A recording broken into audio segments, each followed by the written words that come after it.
O presidente Lula encerrou hoje a viagem por Nova York, mas antes disso, ele teve compromissos por lá. Lula participou da reunião em defesa da democracia, combatendo extremismos, realizada na sede da ONU em Nova York. O presidente Lula fez uma reflexão durante o evento sobre o crescimento da extrema-direita e um questionamento sobre possíveis erros cometidos pela esquerda no mundo. O que me importa hoje é a gente responder para nós mesmos aonde é que os democratas erraram, aonde é e o momento que a esquerda errou. Por que nós permitimos que a extrema-direita crescesse com a força que está crescendo? É virtude deles ou é incompetência nossa? Vamos responder para nós mesmos. O que nós deixamos de fazer para fortalecer a democracia? Aonde é que nós erramos? O que eu fiz como presidente da República para fortalecer a organização popular e social? Porque muitas vezes a gente ganha as eleições com um discurso de esquerda e quando a gente começa a governar, a gente atende muito mais os interesses dos nossos inimigos do que dos nossos amigos. Muitas vezes a gente governa dando resposta a que a imprensa publica sobre nós. A cobrança do mercado, a necessidade de contentar o mercado, a necessidade de contentar os adversários e muitas vezes os nossos eleitores que foram para a rua, que apanharam, que foram achincalhados, são considerados por nós sectários e radicais. E a gente começa a não dar atenção a eles e dar atenção àqueles que falam bem da gente. Esse é o fracasso da democracia. O que nós deixamos de fazer? E eu acho que nós deixamos de fazer muitas coisas que no segundo momento eu pretendo dizer o que nós deixamos de fazer. Então eu penso que antes da gente procurar a virtude do extremismo de direita, nós temos que procurar os erros que a democracia cometeu na relação com a sociedade civil. Como é que nós estamos exercendo a democracia nos nossos países? Se a gente encontrar essa resposta, a gente volta a vencer, a direita. Se a gente não encontrar resposta, a gente vai continuar sendo sufocado pelo negacionismo, pelo extremismo e pelo discurso fascista que nós estamos vendo agora. O evento teve também a participação de cerca de 15 chefes de governo. E além de Lula, é coordenado pelos presidentes da Colômbia, Gustavo Petro, do Chile, Gabriel Boric, e do Uruguai, Yamandu Orsi. E também pelo primeiro-ministro da Espanha, Pedro Sánchez. Todos comandam governos com orientação à esquerda, portanto. E durante a tarde de hoje, Lula participou da sessão de abertura de um evento especial sobre clima. Em seu discurso, o presidente afirmou que a natureza não se curva. Em um mundo em que graves violações se tornaram corriqueiras, deixar de apresentar uma NDC parece um mal menor. Mas sem o conjunto das NDCs, o planeta caminha no escuro. Só com o quadro completo saberemos para onde e em que ritmo estamos indo. Hoje, os países aqui reunidos estão cumprindo seu dever, mas há outros que ainda não o fizeram. O negacionismo que enfrentamos não é apenas climático, é também multilateral. Ninguém está a salvo dos efeitos da mudança do clima. Muros nas fronteiras não vão conter secas nem tempestades. A natureza não se curva às bombas nem a navios de guerra. E mais uma vez o presidente Lula aproveitou para reforçar a importância do multilateralismo político. Nenhum país está acima do outro. O risco do unilateralismo é a reação em cadeia que ele provoca. Cada compromisso rompido é um convite para as novas atitudes isoladas. O resultado é um ciclo vicioso de desconfiança e paralisia. Precisamos resgatar a convicção na mobilização coletiva. Não fosse o Acordo de Paris, já estaríamos na rota dos 4 graus de elevação da temperatura média da Terra. Se formos capazes de proteger a camada de ozônio, também podemos deter o aquecimento global. O fatalismo é o pior inimigo da ação. A transição energética abre as portas para uma transformação produtiva e tecnológica equiparável à revolução industrial. As contribuições nacionalmente determinadas são o mapa do caminho que guiará cada país nessa mudança. Elas não são meros números ou percentuais. São uma oportunidade para repensar modelos e reorientar políticas de investimentos rumo ao novo paradigma econômico. A conferência ganhou mais destaque depois de Brasil e aliados decidirem não convidar os Estados Unidos em meio à tensão diplomática com Washington, por causa das sanções impostas pelo governo de Donald Trump.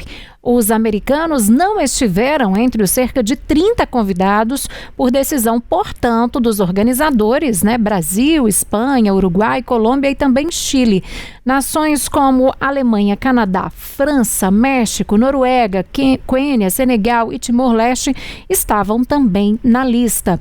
Lula ainda encontrou nesta quarta-feira o presidente da Ucrânia, Volodymyr Zelensky, que celebrou nas redes sociais o apoio, portanto, do mandatário. Vamos ver o que disse aí nas redes sociais. Portanto, ele comemorou esse encontro com Lula por meio das redes sociais. Ele diz ali que teve uma reunião substancial com o presidente do Brasil, conversa sobre a questão mais importante, os caminhos para alcançar uma paz real para a Ucrânia. E ele segue dizendo: queremos a paz mais do que ninguém, e estou pronto para uma reunião com a Rússia no nível de líderes. Mas a Rússia não demonstra disposição. É necessária, portanto, uma forte pressão internacional para desbloquear o caminho para o diálogo. Parte do que disse, portanto, Volodymyr Zelensky aí nas redes sociais sobre esse encontro com Lula, e ele segue ali dizendo que informei o presidente sobre a situação real na linha de frente e as tentativas manipuladoras da Rússia de criar uma impressão de vitórias militares. E ele finaliza agradecendo ali a disposição do Brasil em participar do processo de paz, e ele diz que convidou o presidente Lula para visitar a Ucrânia, portanto a manifestação do russo aí pelas redes do Volodymyr Zelensky, pelas redes sociais, Vladimir da Ucrânia. Bom, agora a gente vai conversar com a Luciene Landim, porque a gente falou tanto hoje sobre o presidente Lula aqui, que teve uma agenda cheia em Nova York, uma agenda internacional, e agora há pouco ele fez um outro discurso. A gente trouxe algumas falas do Lula aqui dessa agenda que aconteceu mais cedo, mas agora há pouco ele fez um outro discurso, e inclusive nesse discurso, Lu, ele falou da situação do encontro que ele teve ontem com Donald Trump, uma frase que está marcando bastante aí pelas redes sociais, pela internet, é a questão que o Donald Trump falou que teve uma química ali com Lula, e o Lula inclusive brincou falando que foi verdadeiro e que ele considera que essa relação humana é 80% química e 20% de emoção. Então ele está concordando ali que esse encontro foi positivo, Lu? Isso mesmo, Síria. Para a gente contextualizar, o presidente Lula cumpriu, então, essa agenda em Nova York, nos Estados Unidos, em função da Assembleia Geral da Organização das Nações Unidas, a ONU, O presidente encerrou, então, essa passagem pelo país norte-americano. A previsão era que ele embarcasse de volta ao Brasil agora às 7 horas da noite pelo horário de Brasília, e o último compromisso foi justamente uma entrevista coletiva à imprensa que acompanhou esse evento lá em Nova York. O presidente, então, falou com jornalistas jornalistas que estavam por lá e comentou sobre essa manifestação do presidente dos Estados Unidos, Donald Trump, durante a fala ontem na Assembleia Geral da ONU. Lula falou que, primeiro, né, ele falou que foi surpreendido por essa fala de Donald Trump, que veio com a cara muito simpática, muito agradável, ali no corredor que eles se encontraram, né, quando Lula estava saindo ali do local em que ele falou a esse plenário da ONU, e Donald Trump estava entrando para que pudesse falar. Lula então confirmou, né, que disse que achou que pintou uma química, confirmando essa fala que o presidente dos Estados Unidos falou ainda ontem para todos os que estavam nesse plenário da ONU. Mas Lula falou que, apesar de ter sido surpreendido, foi uma surpresa boa e agradável. Esse gesto, então, foi visto como uma oportunidade para que os dois líderes, enfim, sentem à mesa e negociem o tarifaço imposto por Trump ao Brasil e que começou a valer no dia 6 de agosto. A gente lembra que essa tarifa, o anúncio dela, na verdade, né, ela veio acompanhado com uma série de razões, e entre elas, na carta, o presidente dos Estados Unidos citou a situação na justiça do ex-presidente Jair Bolsonaro, que na época ainda enfrentava esse julgamento por tentativa de golpe de Estado, que já aconteceu no Supremo Tribunal Federal aqui do Brasil e que condenou o ex-presidente a mais de 27 anos de prisão.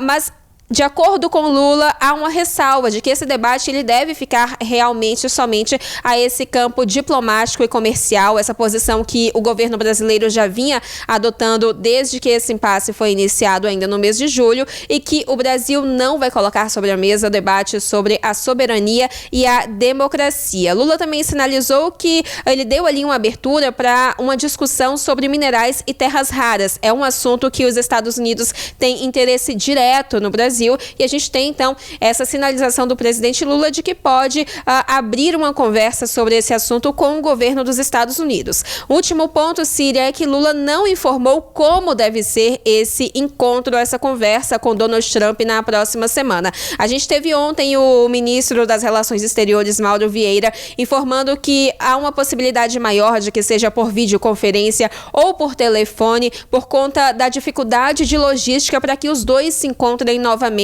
na próxima semana, né? Como a gente falou, o presidente Lula está voltando para o Brasil nesta noite, deve chegar durante a madrugada e voltar a cumprir a agenda nos próximos dias aqui na capital federal e em outras cidades do país. Mas nessa entrevista coletiva, Lula não descartou um encontro presencial. Ele foi questionado sobre esse assunto, mas disse que essa organização está sendo feita agora pelas equipes que tratam das agendas dos dois, né? Mas fato é que, se houver esse encontro presencial, que no momento não está nem confirmado e nem descartado, a possibilidade maior é que ele aconteça em Washington, de onde Donald Trump governa da Casa Branca, e isso colocaria aí a necessidade de uma nova viagem do presidente Lula aos Estados Unidos na próxima semana. O que a gente vai acompanhar é como isso vai desenrolar nos próximos dias e qual vai ser a confirmação tanto do Palácio do Planalto quanto da Casa Branca sobre como vai ser essa conversa